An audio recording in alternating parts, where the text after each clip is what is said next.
Okay, I'll use the mic as well, even though it is a bit of a smaller room, but and at least everyone can hear me in the back.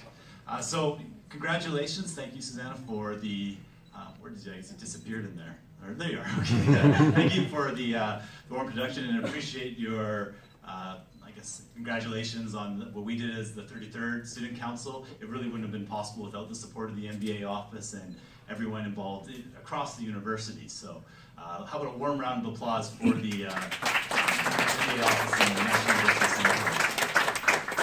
So I've really enjoyed over the last, I guess, few weeks just getting to know you all. Some of you reached out when you first came into the program. Some I've just started talking to recently, but I will say, and this is echoed across all the seniors, that you guys are a very impressive group. It's very diverse, you guys are very outgoing, and I think you guys are going to do really big things within the program and within Student Council. I find it kind of interesting that after this very close election with great pitches, and I mean, some of these races were 2-3 votes from either person winning, which I mean speaks to the quality of the candidates involved. That ended up with an American. So we went from a Canadian to an American, and I believe, Ananza, you could correct me if I'm wrong, but I think I was the first Canadian to be. Oh, I wasn't. Oh, no.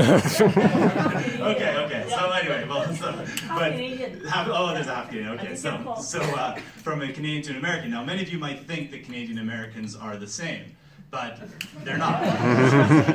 So I'll give a few examples just to make sure they clarify differences. One, we are better athletes on a per capita basis. If you look at the real medal count, we are ahead of USA in the medal count on a per capita basis.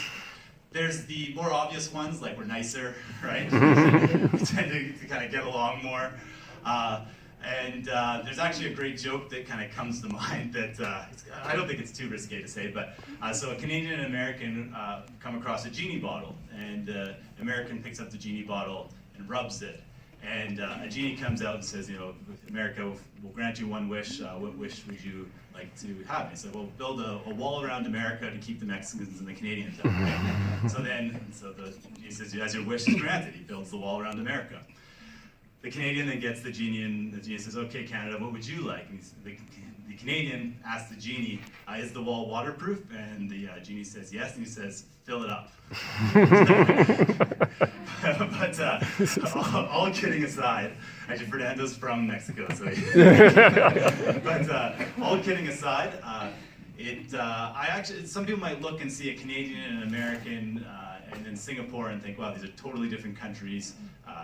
Very strange to have, I guess, the Canadian president, the American president, or even just have that sort of mix. And I think that they're not as different as one might think off the bat. America founded 1776, Canada 1867, Singapore 1965, so we're talking about fairly recent. I mean, I guess you could go back to when Raffles came to Singapore, so that would be around the same time as Canada, but you get the picture that they're all very new countries. They're all immigrant countries, so every country is multiracial, multi-ethnic, and it's not just something that is a background, it's a founding principle of all three countries. And I think that's really special, and it's somewhat unique, because as much as you might relate Canada and America more to Europe, Europe, similar to the way, I guess, China and some of the countries out here would be, if I were to move to France or any country out there, no matter how long I lived there, even though we look similar, I would never really be French. But I believe that someone could move to Canada, move to America, move to Singapore, and just by the basis of what those societies are founded on and the inclusive nature of them, that you could eventually join them. So I think that's quite special. I also think it's interesting just in terms of a market economy. Like if you look at the way they're all structured, they're all three very competitive societies. With America is obviously very competitive. Singapore is extremely competitive. I can speak to that in the labor force right now. And Canada's not as much, but it's still a little bit less competitive than America, but still doesn't have the same sort of social systems that you'd find in America and elsewhere. And then, of course, also they all have the British colonial history. Obviously, America left a little differently, but it was that same sort of historical ties. So the three countries, although they're very far apart from each other, they are quite similar.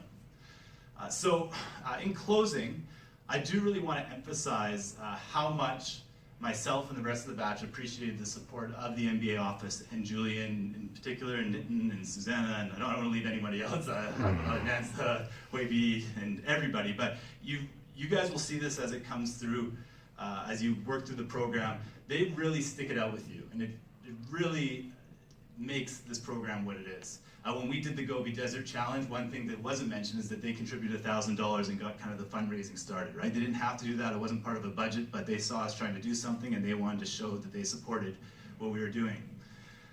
Just when it comes to the trials and tribulations of Student Council, Julian's always there. You might butt heads every once in a while, but he ultimately wants to see the best for each and every one of you, and he works extremely hard to do that. And you might even go by the MBA office sometimes, 6, 7 o'clock at night, and you'd be amazed at how many of them, like Zahara, everyone will be there. And I think that's really special, and it's that sort of dedication to a bunch of other students is quite just a bunch of people. To them, it could just be a day job, but it obviously means a lot more than that. So. I think that's great. So maybe one more round of applause for them. And finally, the last word for all of you is that really don't let this opportunity pass you by. You don't want to be 6 months into this first semester and then the last 2 months trying to put on a bunch of events to run through your budget or make it look like you're more active than you were throughout the semester. You want to start strong, and you want to put everything you can into it. One, because it will benefit your cohort and they've had the confidence to elect you into the positions you hold. And two, because you will get so much more out of that than what you put in. And it almost feels unfair sometimes. Because sure, I've worked very hard in this position, but what I've gotten out of it has been many, many times what I put into it. And I think you guys will find the same. So make sure you seize the opportunity. Set big, audacious goals and really go for them, and I think you guys will be really happy with the results when you do so. And with that, I will pass the mic back to Julian. Thank you very much. Thank you.